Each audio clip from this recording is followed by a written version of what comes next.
and the Republicans are going to lose their majority in Congress.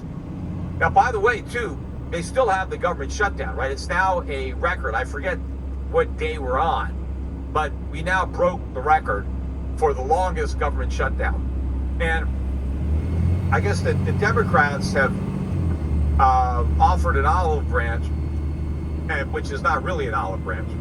It's kind of, it's a self-serving fake olive branch. But they're saying that, hey, if you just agree to extend the Obamacare cuts for a year, right? The premiums, not the cuts. I mean, if you preserve the subsidies for another year, we'll vote, for the continuing resolution to reopen the government, right? We just, you don't have to make them permanent. Just keep them around for another year. Now, if the Republicans bite on that, they might as well vote to make them permanent, because it was already supposed to be temporary. And if they extend them now for a year, well, why wouldn't they do it again a year from now, right? If the Republicans are going to cave now, why won't they cave in a year when it will be even harder to do it, right? Now is the time. It's like now or never. Because the longer you leave a temporary program in place that provides a benefit, the harder it is to actually take that benefit away. And so it'll never be easier to take it away than right now. And so if they buy into this and agree with the Democrats to table it for another year and allow that subsidy to be provided to all these people for yet another year, it'll be that much harder a year from now to take it away. And so if they can't take it away now, there's no way they're taking it away then. See, the Democrats are smart enough to know this, right? All they got to do is preserve it for one more cycle. And of course, a year from now, they're going to have control of the House and the Senate. Now, of course, they might not be able to override a presidential veto. Now, one of the worst things, too, that Trump is trying to do, he's trying to get the Senate to get rid of the filibuster, right, which has been around for about 100 years, I think maybe more than 100 years, and which I think is a pretty good thing, where you need 60 votes to get stuff through, because the most important thing I think that Congress can do is block stuff from happening, right, because most of the things that government does, pretty much almost everything government does is bad, right? Almost every law that's passed, almost every regulation does more harm than good. Some of them don't do any good at all. They just do harm, right? I mean, if we had done nothing, right? If you go back to 1789, we got the Constitution. If we had never done anything, if not a single law had been passed, we'd be in so much better shape. I mean, maybe someone's going to say, well, what about slavery? Okay, so, I don't know, forget about slavery. Let's say we got rid of slavery, and that's it, right? But none of the other laws that have been enacted, right? If Congress did nothing, if all we did was elect Congress and they just, they just had fun, right? They just, played card games and went out and played golf. If they never did anything, we would be so much better off today. We'd be so much more prosperous. We'd be a lot, freer. You wouldn't even recognize this country. We would be so incredibly wealthy. We would have wealth that nobody could even imagine if government had done absolutely nothing. But instead of doing nothing, they did a lot. They did something. They did more than something. They passed all these laws, and every time the government passes a law, it takes away our freedoms. We have less freedom because now there's a new law telling us that we can't do something, right? People look to government, they say, I want the government to pass a legislation to give me rights. The government doesn't give you rights. It gives you a privilege. But when the government gives somebody a privilege, they have to take away somebody else's right. We already have all of our rights without government, right? The rights come from God. Government is here to secure and protect those rights. We already have them. All government does is infringe on them, takes them away. Right? So if government had done nothing, we'd all be better off. So the filibuster helps make sure that the government does less, right? Because the Senate can block stuff from happening, and that's good, right? Because whatever's trying to make its way through, the House and the Senate, chances are it's a bad thing. And so we got to stop it. I mean, the only thing that they can really do now that would be good would be to repeal stuff, right? Because if you could repeal some existing regulations and some existing laws, that would probably be a step in the right direction, because government is undoing the harm that it's already done. But most of the time, they're just trying to come up with new ways to harm us. And at least the filibuster means that some of this bad stuff isn't going to make it, because you're not going to get 60 votes. So right now, the Republicans can't get 60 votes. They can get 50, they can get 51, right? But they can't get 60. And so they can't reopen the government. And so Trump is saying, hey, why don't the Senate get rid of the filibuster? And then we don't need any Democrats. And then we could, just reopen the government on our own. That would be a disaster. I think the Democrats would love that to happen, because that would mean that in the future, when they have a bunch of socialist things that they want to pass, a Republican minority won't be able to prevent it from happening. Now, I hear some people say, well, the Democrats are going to get rid of the filibuster as soon as they get the Senate again, which they're going to get, right?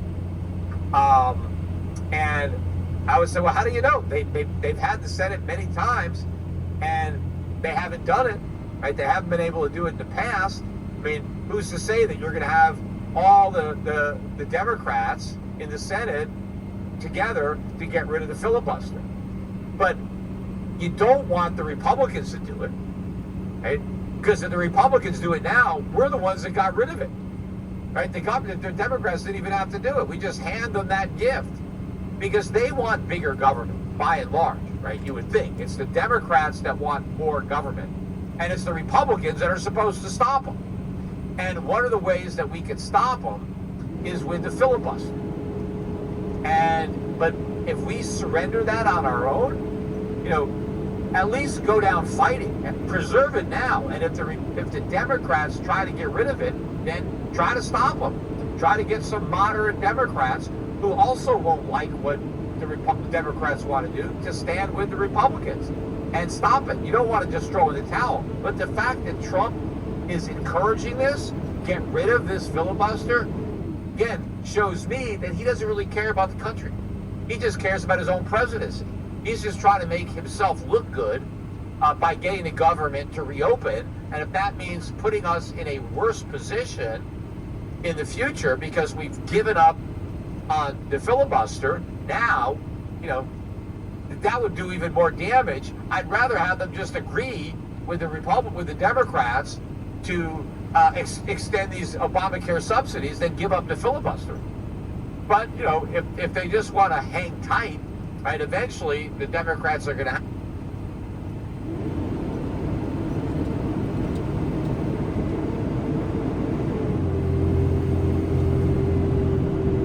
trap. Who knows?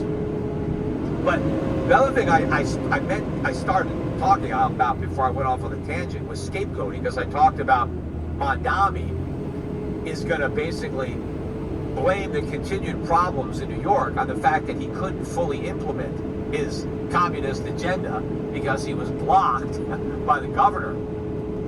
Trump is getting ready to blame the Supreme Court, because he's already saying that if the Supreme Court doesn't uphold his tariffs, we're finished. It's going to be a complete disaster. The economy is going to collapse. It's going to undo all this great stuff he did.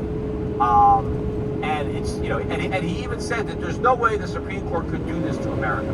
They couldn't destroy our economy. They couldn't send us into this kind of, downward spiral and basically destroy the whole economy, by setting aside this wonderful thing that I've done, right? This great thing that's making us rich.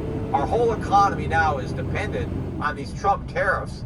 And if the Supreme Court takes away this great thing, this gift that Trump has given us, then that's it. I mean, we might as well just, pack up our things. The whole country is going to implode, right?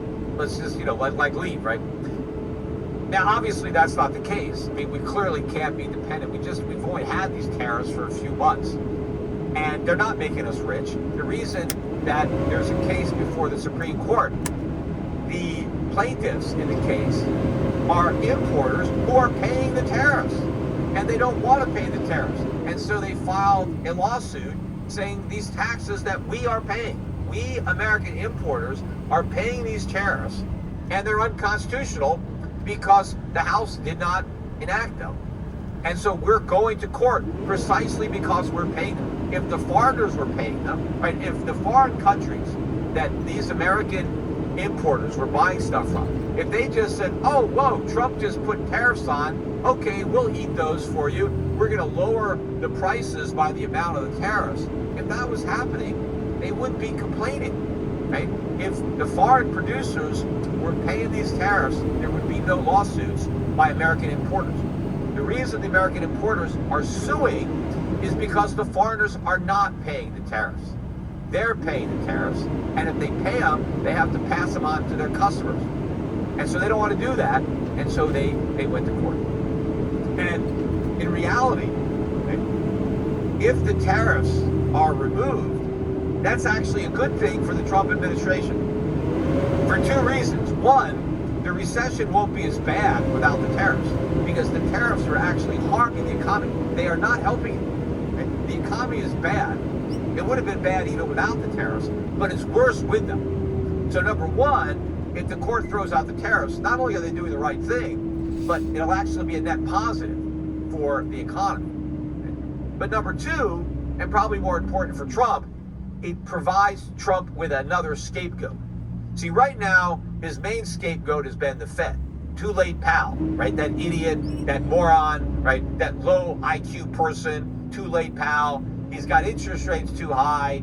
He hasn't cut them enough. So he's already set Powell up to be the fall guy, right? We're probably already in recession. Look, we've been in recession for a while, and we probably know it maybe if the government wasn't shut down, because, you know, we're not getting a lot of data. And my guess is the data we're not getting is very weak. And so Trump is probably happy that the bad news isn't being delivered. But in addition to blaming Powell for the recession, say, look, everything was great, but the damn Fed screwed it all up. If they had only cut rates like I told them, right? Because Trump has said he knows more than anybody at the Fed, right? He should really be in charge of the Fed because he's, you know, he's that smart. But unfortunately, we have these low IQ people. And they don't know what they're doing, and they haven't cut rates. So he could blame the Fed that if it wasn't for the Fed, we'd have a great economy. We had a great economy, but the Fed ruined it, right, by not cutting rates. But now he's going to have the Supreme Court as another scapegoat, because the Supreme Court strikes down his tariffs. The economy is in recession. Maybe officially the numbers come out, and Trump says the Supreme Court did it. We had this great economy, and the Supreme Court pulled the rug out from under it. They put a knife in it by doing such a reckless and irresponsible thing as repealing, you know, my signature issue, right? They keep saying that, hey, you know, the Supreme Court should give Trump some leeway here because he campaigned on this. This is his signature issue. It doesn't matter. If his signature issue is unconstitutional, it's unconstitutional. You got to take the politics out of it. The Supreme Court is not supposed to decide whether or not the tariffs are good or bad. The Supreme Court is supposed to decide, are the tariffs taxes, which they are taxes, and does the president have the power to impose them? And I don't care if you want to claim it's an emergency, right? Because if the president can tax something simply because he claims something is an emergency, what are his emergencies? Fentanyl is an emergency. The trade deficits. We've had trade deficits for 50 years, and now the trade deficit is an emergency? Right? Who knows what kind of climate emergency, right? The Democrats, hey, there's a climate emergency. Oh, the president is going to enact a wealth tax or whatever kind of tax because we have a climate emergency. What are we going to do? Well, the president now has broad powers to tax whoever he wants. Doesn't have to go through Congress because we've just declared a climate emergency, right? Oh, who knows, right? Obviously, you can't concoct a fake emergency to try to usurp powers that you don't have. Right? I mean, most of the Constitution has already been torn up and thrown out, right? But at least let's abide by this. This is pretty clear and pretty obvious where the taxing authority lies in the Congress, and that a tariff is a tax. And in fact, when Trump is bragging about all the revenue that he's collecting, you collect revenue from taxes, right? The revenue is proof that the tariffs are a tax, right? Maybe if there was no revenue associated with tariffs, you'd have a better argument that they're not a tax. But of course, that's exactly what they are. But it's going to give Trump yet another scapegoat. Anyway, that's it for today's podcast. Again, I think gold is forming a nice base here at 4,000. Silver, it's not, at 50, but it ain't much below it. It's around $48 and change. I mean, it's holding pretty steady, very close to $50. It's not tanking back down to 40. So I think, again, this is another opportunity, just like when silver was around 30, and I was saying 30 is the new 20.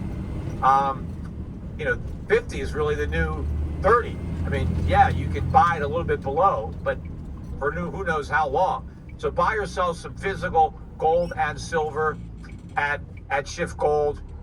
The gold mining stocks, again, a lot of these stocks are now in bear markets. It is amazing how far off their highs most of these gold and silver mining stocks are, even though gold is almost 4,000, even though silver is almost 50. These stocks have lost almost all of their gains, since gold was, I think, 3,600, 3,700. Since silver was 40. A lot of these stocks are back down to where they were when silver was 40, even though it's 50. And they're just so scared because, well, it was 54, so it's going down. So what? It was 54 for like a day. I mean, if you took that 1 week out, we'd be at the highs, right? I mean, where we are right now is, a month ago, this would be record highs for gold and silver a month ago. Yet there's so much bearishness among investors. And there's not nearly enough bearishness among crypto investors. They're completely complacent. They're happy as clip. They're not worried at all that Bitcoin's going down. They think it's on sale. Hey, it's $100,000. It's on sale. On sale, you're buying nothing and you're paying $100,000. The sale is on gold and silver. And where the sale is whatever you would buy if you just sold your Bitcoin up here. But people don't want to sell it so much that they're going to borrow against it, where they're gonna sell it. It's just going to be sold out from under them at a much lower price than if they just sold it right now. So get your gold and silver, buy these mining stocks. My gold fund, the Euro Pacific Gold Fund, EPGIX is the no load, or go to europac.com. You can set up a separately managed account. All of my strategies, I think, are going to do really, really well in the years ahead. But in particular, this is a time to be adding to the gold stocks. And if you don't have any gold stocks, well, now's the time to incorporate them. You've got a gift horse pullback, a dip, a pretty big one, as an opportunity to buy. And again, don't forget, if you're not currently subscribing to the free newsletter, go to shiftsovereign.com. And in fact, we've got some really good stock recommendations in the mining space as well, as part of our strategic assets newsletter, which is a premium service that you can try with an exclusive money back guarantee. So there's a lot of opportunities right now in the mining space, and they've improved significantly over the last couple of weeks as a lot of fear has gone through the market as a result of a correction that barely reduced the price. We corrected to 4,000 gold, not from 4,000. And silver has corrected and it's almost 50. So it's a very, very strong market, and the strength is being greatly underappreciated, even by the diehard gold bugs and silver bugs. And so when you have that kind of skepticism among the true believers, just imagine what you got out there among the investing public at large. So anyway, that's it for today, and I'll be back again next week with more podcasts. Bye for now.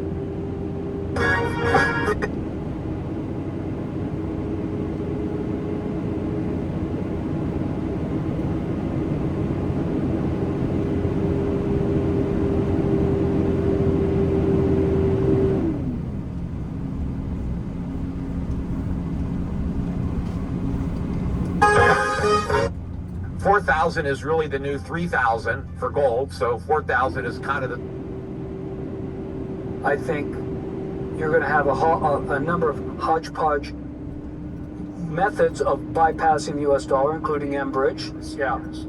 And, but eventually, I think, because just look at the amount of gold that every foreign central bank is buying, it's every year they're buying 1,000 tons, 1,000 tons, 1,000 tons of gold, and that's what has driven the gold price up the last 2-3 years. It's been central bank buying. And they're buying it for a reason. They're diversifying out of U.S. dollars to the point now where gold is a larger holding than U.S. dollars in all foreign central banks. Yeah.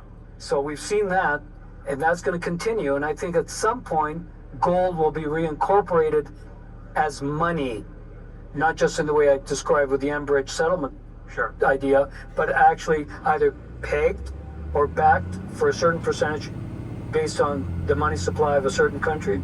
Okay, so if you go back to pre-World War II, the gold backing of the U.S. dollar or the gold backing of the British pound was anywhere between 20 and 40% of their money supply. So it's not 100%, it's never 100% backing. You don't need that.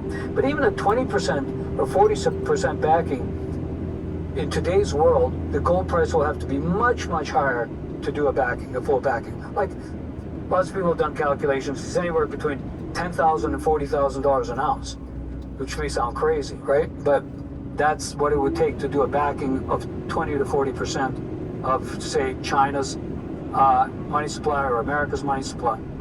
Yeah.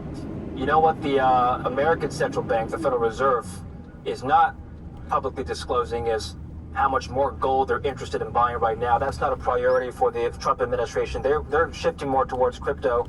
They're issuing a Bitcoin strategic reserve. Yeah, The Treasury or the Fed? It's the Treasury. Yeah, the Treasury. Yeah, that's what I meant to say. Yeah. Yeah, I listen, all I know is that in the first 4.5 months of this year, of 2025, an insane amount of physical gold came into the U.S. starting last December. Yeah. I can't remember how many tons it was, but it was an insane number, and no one's quite sure where that went. It could have gone to the bullion banks, it could have gone to institutions, but it was such a large amount that it felt government sponsored somehow to me. Now again, I don't know, but no one's ever answered that question. But I think everybody that understands what's going on out there is preparing, better have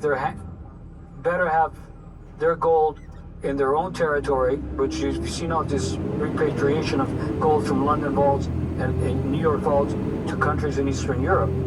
Okay? People want it in their own territory for a reason. Did you see that? I'll show you a bit of this. The Russians accused the U.S. of using stablecoins and crypto to devalue the dollar and wipe out their $35 trillion of debt. Америка прямо сейчас пытается поменять правила на рынке золота и криптовалют. Вспомните, какой у них долг. 35 триллионов долларов. All right, YouTube. I just wanted to give you a quick little night tour or night drive. I've been working a lot. It's actually been a 14-hour shift for me today, and I'm in this new truck. I had to turn in my old truck, and they got me in this new truck now, so it rides pretty nice when it's loaded down, but when it's empty, it's pretty stiff. The suspension hasn't been broken in yet. So anyways, I thought it'd be a good opportunity to show you guys what this new truck is like. It's pretty loud. It's got a pretty powerful exhaust brake on it. Alright, so I'm going to go ahead and close this one out. I hope you guys enjoyed the video. Thank you again to all of the people who continuously support the channel. I can't say thank you enough, right? Alright guys, until next time, I'll talk to you later.